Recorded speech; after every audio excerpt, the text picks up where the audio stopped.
Sa Amazon Rainforest, may umiiral na isang nakakamanghang ritual na ginaganap bago ang isang kaarawan sa isang tribo. Ito ay nagsisilbing pagsusulit ng katapangan.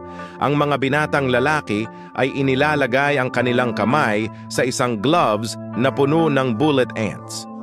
Ang mga langgam na ito ay nagtataglay ng isa sa mga napakasakit na stinger o pantusok sa buong mundo, ika nga sa pangalan nitong bullet ants.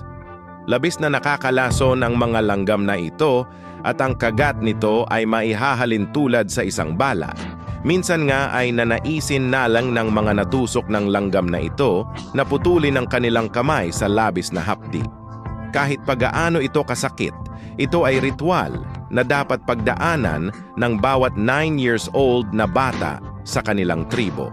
Tanging matatapang lang ang magkakaroon ng karapatan na respetuhin ng iba. Sa umaga, ang pinuno ng tribo ay pinangungunahan ang mga kasamahan nito sa gubat upang manguha ng bullet ants. Hinahanap nila ang pinakamakamandag na langgam upang siguraduhin na lahat ng bata ay makakaranas ng labis na sakit. Sa sandaling mahanap na nila ang mga bullet ants, kinukuha nila ito gamit ang stick at ang malalaki lamang ang kinukuha nila para sa ritual. Pagbalik sa kanilang tribo, ang mga langgam ay inilulublob sa isang herbal na liquid bago ilagay sa mga gloves. Bago magsimula ang ritual, ginigising nila ang mga langgam gamit ang usok. Kailangang suotin ng mga bata ang gloves sa loob ng 10 minutes. Sa kabila ng labis na sakit, dapat hindi sila umiyak at kailangan nilang sumayaw sabay sa musika.